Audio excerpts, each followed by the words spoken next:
এত বেশি পরিমাণ অর্থ দেওয়া তো আমার পক্ষে সম্ভব নয় মন্ত্রী মশাই। তাহলে তো আমার পক্ষেও তোমাকে পুকুর থেকে জল দেওয়া সম্ভব নয় গোপাল। আচ্ছা মন্ত্রী মশাই, এই পুকুরটা তো মহারাজের ছিল, এটা আপনার কবে হলো একটু জানতে পারি? মহারাজ এটা আমায় দান করে দিয়েছে গোপাল। ঠিক আছে গোপাল, এখন তুমি এসো। হ্যাঁ, একেবারে ঠিক জায়গায় কোপ ফেলেছি। এই টেকোটা এইবার আচ্ছা মতন জব্দ হবে।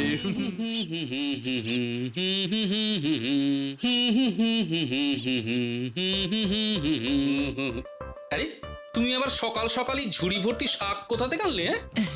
এই পুঁটিতে জমি থেকে কি সুন্দর জমি ভর্তি শাক হয়েছে, দেখলেই চোখ ভরে যায়। হ্যাঁ গো, আমাদের তো কতটা জমি পড়ে আছে গো, তুমি ওতে একটু সবজি চাষ করতে পারো না? তাহলে অন্তত টাটকা সবজিটা খেতে পারতাম। টাটকা সবজি খাবে? জানো জমিতে কাজ করা কত কষ্ট, রোদে ঘামে তেতে পুড়ে জমিতে কাজ করতে হয়। যাও যাও যাও, আর বেশি কথা না বলে তাড়াতাড়ি শাকগুলো ভেজে ফেলো। গরম গরম ভাত দিয়ে শাক ভাজা খেয়ে তারপর রাজবাড়িতে যাবো। সারাদিন খালি খাওয়া আর খাওয়া, কোনো কাজের বেলায় অষ্টরম্ভা। আমায় কিছু বললে নাকি গিন্নি? না না, তোমায় কিছু বলতে পারি? তাহলে আর এখানে সঙ্গের মতো দাঁড়িয়ে না থেকে যাও যাও, তাড়াতাড়ি শাকগুলো ভেজে ফেলো গিয়ে। যাচ্ছি। যাই, আমিও তাড়াতাড়ি স্নানটা সেরে ফেলি।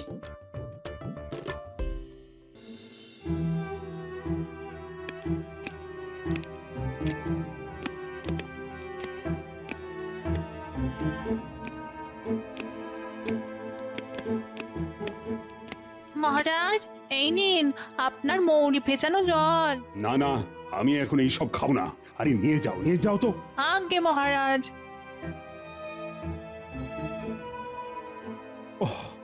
মন্ত্রীকে সেই কখন খবর পাঠিয়েছি, এখনো যে কেন আসছে না।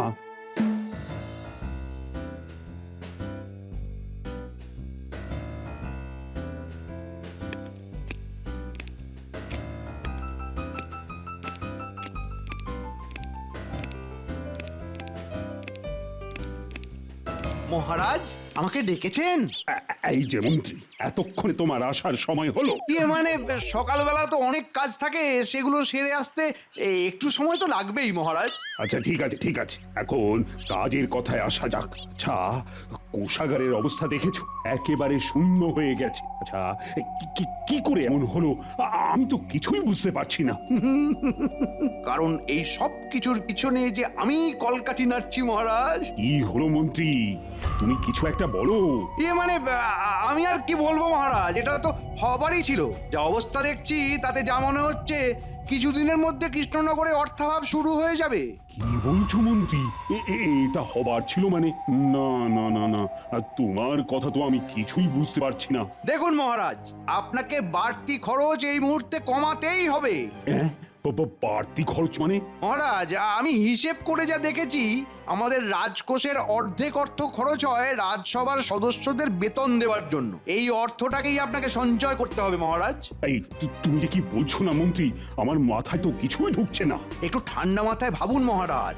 এই রাজসভায় যারা খুব প্রয়োজনীয় নয় তাদেরকে শুধু শুধু রাজসভায় রেখে বেতন দেওয়ার তো কোনো প্রয়োজন নেই। মানে তুমি কাদের কথা বলছো বলো তো মন্ত্রী? মানে আমি নির্দিষ্ট করে কারোর কথা বলতে চাইছি না মহারাজ। তবে দেখুন, এই যে গোপাল, ওর তো রাজসভায় সেরকম কোনো প্রয়োজনই নেই। তারপর ধরুন বিজ্ঞানী, উনিও তো সারা বছর ধরে একটাও নতুন যন্ত্র আবিষ্কার করতে পারেন না। তাই এদেরকে রাজসভায় বসিয়ে বেতন দেওয়ার তো কোনো প্রয়োজন নেই মহারাজ। আমার মতে ওদেরকে এখন রাজসভা থেকে ছাঁটাই করে দিন, দেখবেন আপনার অনেক অর্থ সঞ্চয় হবে। তবে আমি আমার কথা বললাম, এবার আপনি যেটা ভালো বুঝবেন সেটাই করুন। মন্ত্রী তুমি ঠিক কথাই বলছো। গোপাল, তারপরে বিজ্ঞানী, এরা তো রাজসভার কোনো কাজেই লাগে না। তাই এদেরকে রাজসভায় রেখে শুধু শুধু বেতন দেবার তো কোনো প্রয়োজনই নেই। না না না না, আমি আজই ওদের রাজসভা থেকে বরখাস্ত করব। এটাই তো চাইছিলাম।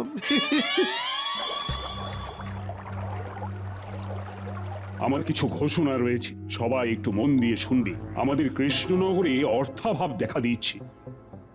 তাই আমি ঠিক করেছি এই মুহূর্তে আমার যত বাড়তি খরচ আছে সব আমি বন্ধ করে দেব। মহারাজ, আমার মনে হয় সবাইকে ব্যাপারটা খুলে বলাই উচিত। হ্যাঁ, আমি সব খুলেই বলছি। আমি গোপাল আর বিজ্ঞানীকে রাজসভা থেকে বরখাস্ত করছি, কারণ এই মুহূর্তে দাঁড়িয়ে মনোরঞ্জনের তুলনায় আমার অধিক অর্থ সঞ্চয় করা উচিত। কিন্তু মহারাজ, আমি আমার সিদ্ধান্ত জানিয়ে দিয়েছি, আর আমি সমস্ত দিক বিবেচনা করে তবেই এই সিদ্ধান্ত নিয়েছি, আর আমি কিন্তু আমার সিদ্ধান্তে অনড় থাকবো।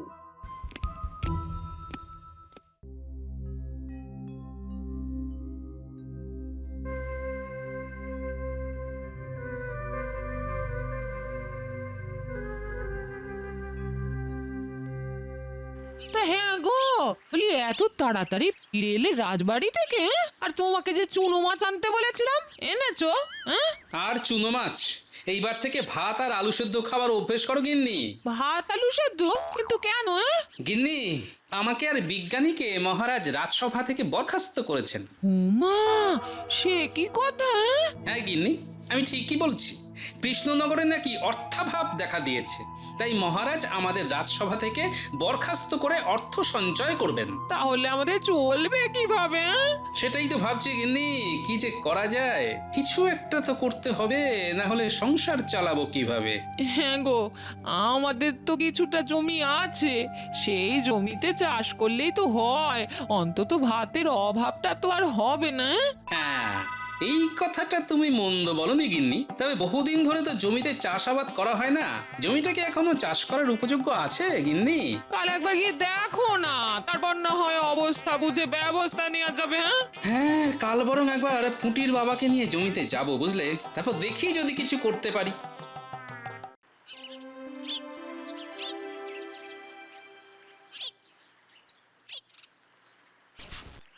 এ বাবা, এই জমির অবস্থা তো দেখছি খুবই শোচনীয়। হ্যাঁ গো, অনেক বছর জমিতে চাষ না করার জন্য তোমার জমিখানা পুরোই অনুর্বর হয়ে গেছে গো গোপাল দাদা। তাহলে কি আর এই জমিতে চাষ করা যাবে না? চাষ করা যাবে না বললে ভুল হবে, কিন্তু এই জমিতে চাষ করতে গেলে আয়ের তুলনায় ব্যয় অনেক বেশি হয়ে যাবে। কারণ এই জমিকে চাষের উপযোগ্য করে তুলতে হলে আগে এই জমিতে প্রচুর জল দিতে হবে, আর জলের যা দাম তাতে তুমি পোষাতে পারবে না গো গোপাল দাদা। জলের দাম? জলের আর কত পয়সা দাম? জল এখন আর জল নেই গো, পুরো আগুন হয়ে গেছে, ছুঁতে গেলেই ছ্যাঁকা খাবে। এই জলের দাম দিতে গিয়েই তো আমাদের মতন কৃষকদের সব অর্থ জলে চলে যাচ্ছে। এই জল কিনতে গিয়ে আমরা সময় মতন খাজনা দিতে পারছি না। তাই নাকি? তার জন্যই তাহলে গ্রামে এত অর্থাভাব শুরু হয়েছে। তা তোমরা জলটা কোথা থেকে কেনো? মন্ত্রী মশাইয়ের পুকুর থেকে বড় বড় বালতি করে জল আনি। মন্ত্রী মশাইয়ের পুকুর? কিন্তু আমার যতদূর মনে পড়ছে মন্ত্রী মশাইয়ের তো কোনো পুকুর নেই। আচ্ছা, কোন পুকুরটা থেকে তোমরা জল নাও আমাকে একটু বলতে পারবে? ওই তো গো, বটতলির ওখানে যে পুকুরটা আছে ওটাই আমাদের জমির লাগোয়া পুকুর, ওটাই মন্ত্রী মশাইয়ের পুকুর। বটতলির ওখানে? কিন্তু ওটা তো মহারাজা কৃষ্ণচন্দ্রের পুকুর, ওটা আবার মন্ত্রীর হলো কবে থেকে? সেটা তো আমি জানি না গোপাল দাদা। দেখো গিয়ে ওই মন্ত্রী হয়তো ছলে বলে কৌশলে ওই পুকুরখানা দখল করে নিচ্ছে। তবে পুকুর যারই হোক, আমাদের তো ওখান থেকেই জল নিতে হবে। তাছাড়া জমিতে জল দেবার মতো এই গ্রামে সেরকম কোনো পুকুর নেই। অগত্যা তোমাদের বাধ্য হয়েই মন্ত্রী মশাইয়ের থেকে বেশি দাম দিয়ে জল কিনতে হচ্ছে, তাই তো? হ্যাঁ গো গোপাল দাদা, আর তোমাকেও চাষ করতে হলে ওই মন্ত্রীর থেকেই বেশি দাম দিয়ে জল কিনতে হবে। বুঝেছি, চলো তাহলে মন্ত্রী মশাইয়ের সাথে কথা বলে আসি, দেখি জলের দাম কত চায়। ঠিক আছে, চলো তবে। গোপালকে রাজসভা থেকে সরাতে পেরে আমার মনে মনে যে আনন্দ হচ্ছে না, আমি কি বলবো। এইবার এইবার এইবার রাজকোষ থেকে যত ইচ্ছে টাকা সরাই না কেন, কেউ বলার নেই, কেউ দেখারও নেই। মন্ত্রী মশাই, ভিতরে আসতে পারি? এই কে কে কে কে? ও তুই? কি ব্যাপার, আবার ওই গোপাল বেটা কি করতে এসেছে রে? মন্ত্রী মশাই, ওই গোপাল দাদা আপনার সাথে একটু কথা বলতে এসেছে। কি ব্যাপার গোপাল, কি বলতে এসেছো? মন্ত্রী মশাই, আমার একটা জমি আছে, সেখানে আমি চাষ করতে চাই। আর চাষ করার জন্য আমার অনেক জলের প্রয়োজন। আপনি বটতলির পুকুরটা থেকে আমাকে জল দিতে পারবেন?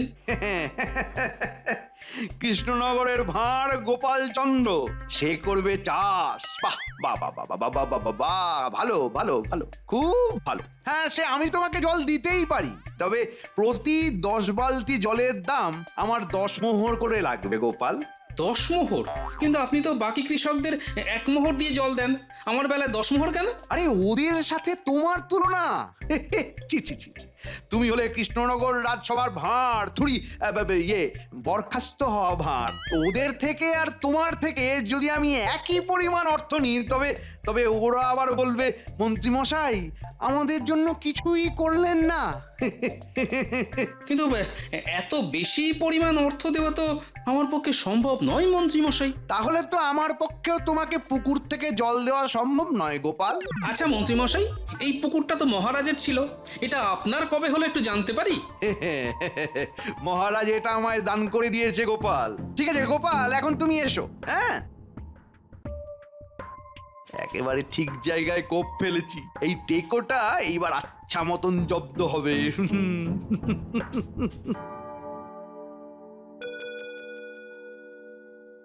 ওই মন্ত্রীর খুঁটো বুদ্ধির জন্য আজকে আমার এই অবস্থা। ওকে তো আমাকে মজা দেখাতেই হবে, কিন্তু তার আগে আমার নিজের একটা ব্যবস্থা করতে হবে, নইলে তো গিন্নি আর আমি না খেতে পেয়ে মরবো। কিন্তু কি করি কি করি, জমির যে অবস্থা তাতে তো জল ছাড়া কোনো গতি নেই, আর আমার কাছে এখন এত অর্থও নেই যে মন্ত্রীর থেকে জল কিনবো।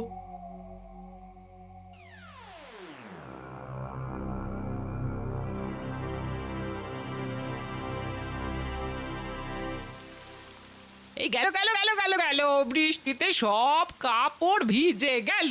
হ্যাঁ গো, বসে বসে বৃষ্টি দেখছো, কাপড়গুলো একটু তুলতে পারলে না? বৃষ্টি, হ্যাঁ বৃষ্টি বৃষ্টি। গিন্নি পেয়েছি পেয়েছি, উপায় পেয়েছি, উপায় পেয়েছি, উপায় পেয়েছি গিন্নি, উপায় পেয়ে গেছি। হ্যাঁ? আরে আরে আরে আরে, এইভাবে বৃষ্টিতে ভিজছো কেন? আর কি উপায় পেয়েছো? হ্যাঁ, চাষের জমিতে মাছ চাষ করার। হ্যাঁ? চাষের জমিতে মাছ চাষ? হ্যাঁ? আরে আরে ওই ওই ওই দিকটা ওই দিকটা ওই দিকটা, ও হো হো, ওই দিকটা ভালো করে খুঁড়ো। আরে গোপাল দাদা, জমি খুঁড়ছো কেন? ধনরত্ন পেলে নাকি? ধনরত্নের চাষ করবো গো। ধনরত্ন চাষ? কি বলছো? আমি তো কিছুই বুঝছি না। দাঁড়াও, তোমাকে আমি বুঝিয়ে বলছি। দেখো, এই জমিতে ফসল চাষ করার জন্য অনেক জল লাগবে, কিন্তু আমার কাছে এখন এত জল কেনার মতো অর্থ নেই। তাই আমি ঠিক করেছি আমার জমিটাকে আমি পুকুর বানিয়ে ফেলবো, আর এই পুকুরে আমি মাছ চাষ করব। হ্যাঁ। ওমা, তাই নাকি? কিন্তু কিন্তু পুকুর ভরতে তো অনেক জল চাই। প্রাকৃতিক জল থাকতে আমার চিন্তা কি গো? হ্যাঁ, ভেবেছিলাম বর্ষা আসতে দেরি হবে, তাই জল জল করে হাহাকার করছিলাম, কিন্তু আজ থেকে বর্ষা নেমে গেল। আমরা মুখ্য সূক্ষ্ম মানুষ বাবা, যা বলবে একটু খোলসা করে বলো না গো। তোমার কথা তো আমার মাথায় কিছুই ঢুকছে না গোপাল দাদা। আরে আমি বৃষ্টির কথা বলছি, এখন তো বর্ষাকাল পড়ে গেল, আর যা বৃষ্টি হচ্ছে তাতে 3 দিনে আমার পুকুর ভরে যাবে, আর একবার পুকুর ভরে গেলেই ওই পুকুরে আমি মাছ চাষ শুরু করে দেব। সত্যি গোপাল দাদা, তোমার মাথায় কত বুদ্ধি গো।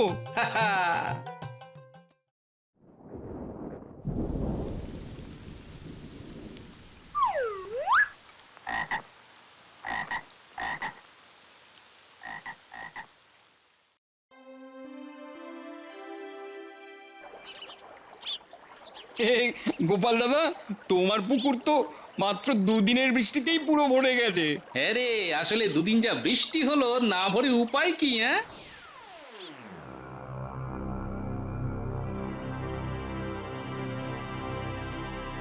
এই আবার অন্ধকার করে এসেছে, মনে হয় বৃষ্টি নামবে। নাও নাও নাও নাও, এইবারে মাছের চারাগুলো জলে ছেড়ে দাও দেখিনি। হ্যাঁ হ্যাঁ, তাই করবো।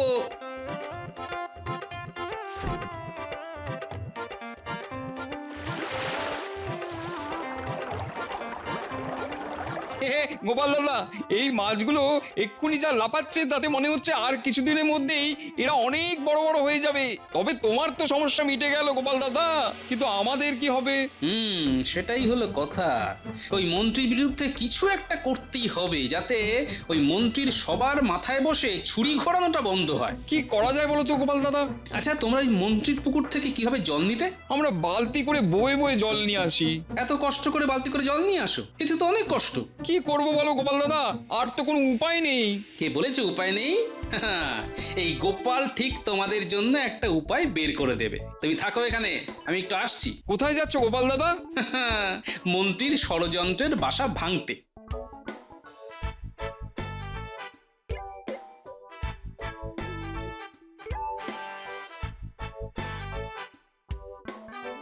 বিজ্ঞানী ঘরে আছো?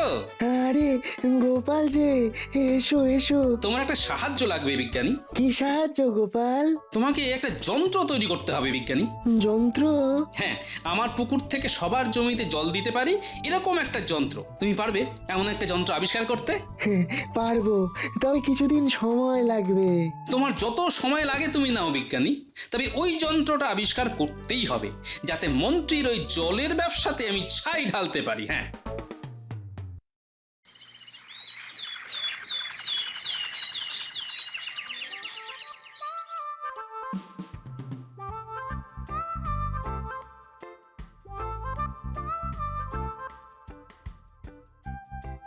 আরে মন্ত্রী মশাই, কোথায় চললেন? একটু রাজবাড়িতে যাচ্ছি। এত দেরি করে রাজবাড়িতে যাচ্ছেন? আরে এখন তো মহারাজের কানে ফুসমন্তর দেওয়ার জন্য গোপাল আর রাজবাড়িতে নেই, তাই রাজবাড়িতে তাড়াতাড়ি যাওয়ারও বালাই নেই। ভাগ্যিস বুদ্ধি করে গোপালকে রাজবাড়ি থেকে বের করে দিয়েছি। আর এখন তো গোপালের অবস্থাও খুবই শোচনীয়। আমার পুকুর থেকে জল নিয়ে চাষ করার সামর্থ্য নেই। ভাবছি এই সুযোগে জলের দাম আরো বাড়িয়ে দেবো, যাতে গোপাল কিছুতেই জমিতে চাষ না করতে পারে। গোপাল তো তার জমিটা খুঁড়ে বৃষ্টির জল ভরিয়ে পুকুর বানিয়েছে। ওই পুকুরে ও মাছ চাষ করছে। আবার তো শুনলাম বিজ্ঞানী নাকি কি এক যন্ত্র আবিষ্কার করবে। সেই যন্ত্র দিয়ে নাকি গোপালের পুকুর থেকে সবার জমিতে জল সরবরাহ হবে। কি বলছিস তোরা? হ্যাঁ মন্ত্রী মশাই, আমরা একেবারে ঠিক কথাই বলছি। বিশ্বাস না হলে নিজে গিয়ে দেখুন। বটা ঘটাদের কথা যদি সত্যি হয়, তাহলে তো আমার এতদিনের ব্যবসা মাঠে মারা যাবে। না না না না না, নিজের চোখে না দেখা পর্যন্ত আমার শান্তি হচ্ছে না। যাই যাই যাই যাই যাই, নিজের চোখে একবার গিয়ে দেখে আসি। যাই।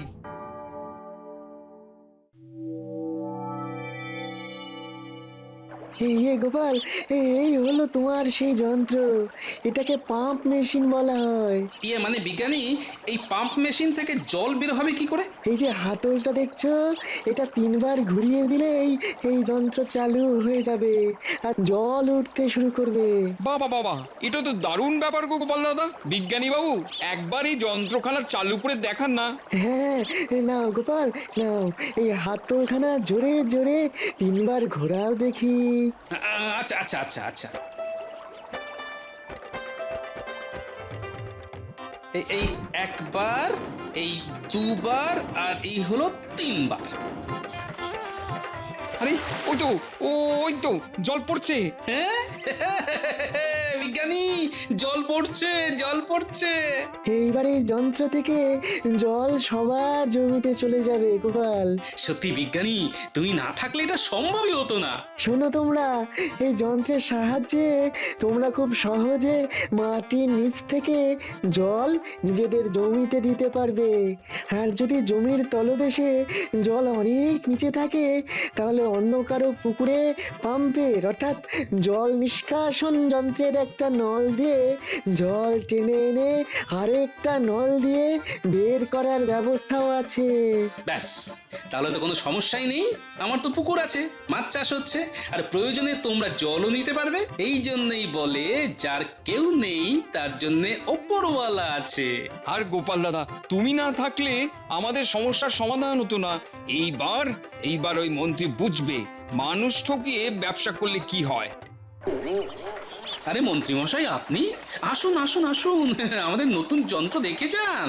এই মানে মানে তার মানে তোরা কেউ আর আমার পুকুর থেকে চাষের জন্য জল নিবি না, তাই তো? না, তোমার থেকে এত বেশি অর্থ দিয়ে জল নিয়ে আমরা মরবো নাকি? ভেবে দেখ এখনো, ওই গোপাল কিন্তু নিজের স্বার্থেই সব করছে, যাতে তোদের ঘাড় ভেঙে ও নিজের ব্যবসাটা চালিয়ে যেতে পারে। কে কার স্বার্থে কি করছে সেটা 1 মাস পরেই সবাই বুঝতে পারবে মন্ত্রী মশাই। আপনি এবার আসুন মন্ত্রী মশাই। ঠিক আছে, আমি চলে যাচ্ছি, তবে শেষে দেখিস তোদেরকে আবার আমার কাছেই ফিরতে হবে। এই আমি বলে দিলাম। এই মন্ত্রী আমাকে সবার সামনে খারাপ প্রমাণ করার চেষ্টা করতে পারে, তাই আমাকে সজাগ থাকতে হবে।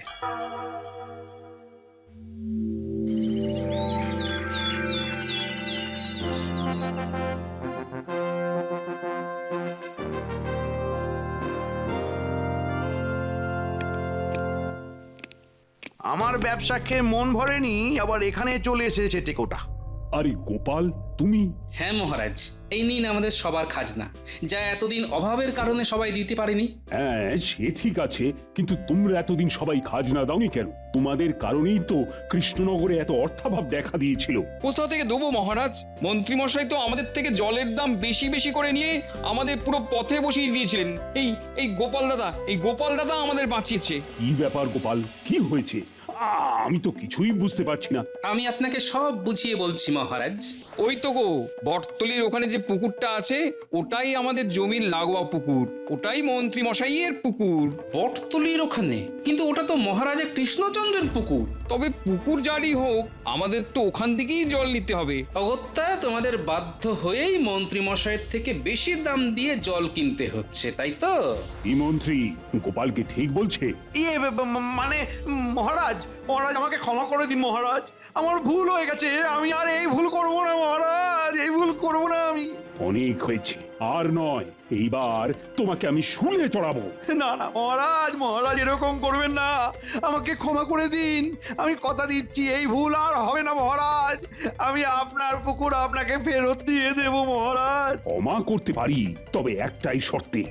জলের দাম হিসেবে যার থেকে যতটা অর্থ নিয়েছো তার সমস্তটাই তোমাকে সুদে আসলে সকলকে ফিরিয়ে দিতে হবে। আমি যার থেকে যা অর্থ নিয়েছি সমস্তটা সুদে আসলে মিটিয়ে দেব, এই আমি কথা দিলাম মহারাজ, আমি কথা দিলাম। এইবারে কৃষ্ণনগরের মন্ত্রী মশাই মন্ত্রীর মতো কথা বলেছে। গোপাল, বিজ্ঞানী, তোমরা আমাকে ক্ষমা করে দাও। এই মন্ত্রীর কূটবুদ্ধির জন্যই তোমাদের সাথে আমি অনেক অন্যায় করে ফেলেছি। না না মহারাজ, এইভাবে বলবেন না। এই ঘটনাটা না হলে তো আমরা জানতেই পারতাম না মন্ত্রী মশাই কৃষকদের সাথে এত বড় চক্রান্ত করছেন। হ্যাঁ মহারাজ, গোপাল ঠিক কথাই বলেছে। সত্যি গোপাল আর বিজ্ঞানী, তোমরা দুজনে তো আমার রাজসভার 2 রত্ন। আজ থেকে তোমাদের আবার আমি রাজসভায় নিয়োজিত করলাম। জয় মহারাজ কৃষ্ণচন্দ্রের জয়, জয় মহারাজ কৃষ্ণচন্দ্রের জয়।